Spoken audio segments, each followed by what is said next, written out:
गुरु और शिष्य के बीच का संबंध अक्सर रहस्यमय और गहन आध्यात्मिक अनुभव से भरा होता है। ऐसा ही एक अद्भुत संबंध था श्री रामकृष्ण परमहंस और उनके शिष्य नरेंद्र के बीच।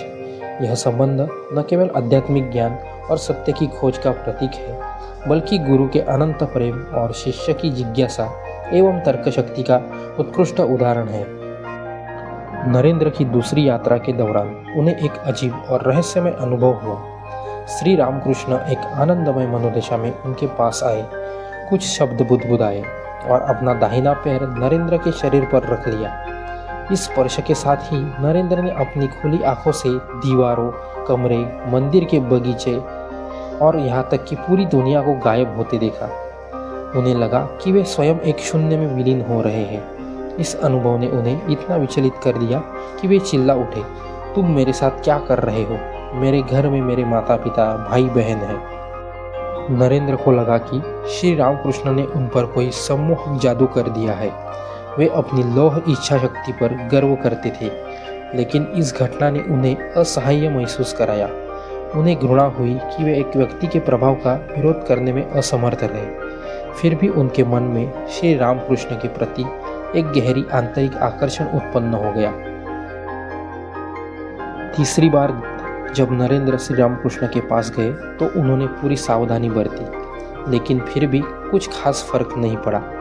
श्री रामकृष्ण उन्हें पास के एक बगीचे में ले गए और समाधि की अवस्था में उन्हें छू लिया। इस बार नरेंद्र पूरी तरह से अभिभूत होकर बेहोश हो गए। बाद में श्री रामकृष्ण ने बताया कि नरेंद्र को बेहोशी की अवस्था में लाने के बाद उन्होंने उनसे उनके अतीत दुनिया में उनके मिशन और उनके वर्तमान जीवन की अवधि के बारे में कई सवाल पूछे।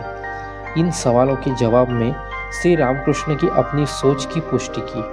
उन्होंने अपने अन्य शिष्यों से कहा कि नरेंद्र इस जन्म से पहले ही पूर्णता प्राप्त कर ली थी और वे ध्यान में निपुण थे।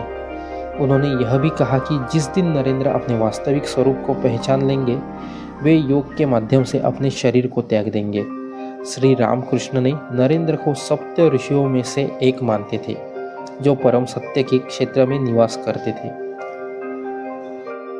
5 वर्षों तक नरेंद्र ने श्री रामकृष्ण को बारीकी से देखा और उनके शब्दों और कार्यों को तर्क की कसौटी पर कसा। वे कभी भी अंधविश्वास से प्रभावित नहीं हुए। श्री रामकृष्ण को गुरु और आध्यात्मिक जीवन के आदर्श के रूप में स्वीकार करने से पहले नरेंद्र को कई दुख और पीड़ा सहनी पड़ी, लेकिन जब उन्होंने स्वीकार किया तो यह स्वीकृति पूर्ण, अंतिम और अटल थी।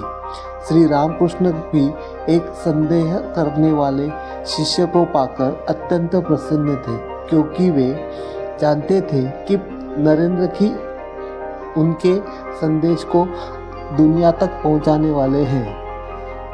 नरेंद्र के अंदर धीरे धीरे हुए परिवर्तन, जिसने उन्हें एक सुंदर तितली में बदल दिया, हमेशा गहन आध्यात्मिक रहस्यों की तरह बाहरी दुनिया के लिए अज्ञात रहेगा।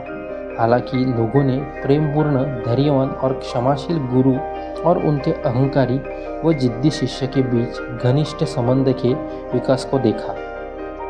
श्री रामकृष्ण ने कभी भी नरेंद्र से तर्क को छोड़ने के लिए नहीं कहा।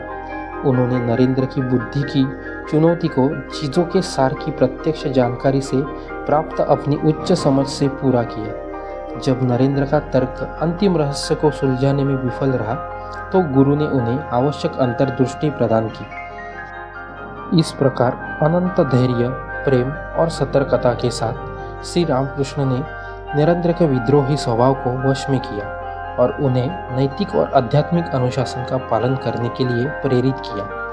यह अनुशासन ही धार्मिक जीवन को दृढ़ आधार प्रदान करता है। गुरु शिष्य का यह संबंध न केवल आध्यात्मिक ज्ञान का प्रतीक है, बल्कि यह सिखाता है कि सच्चा ज्ञान तर्क और विश्वास के सही संतुलन से ही प्राप्त होता है।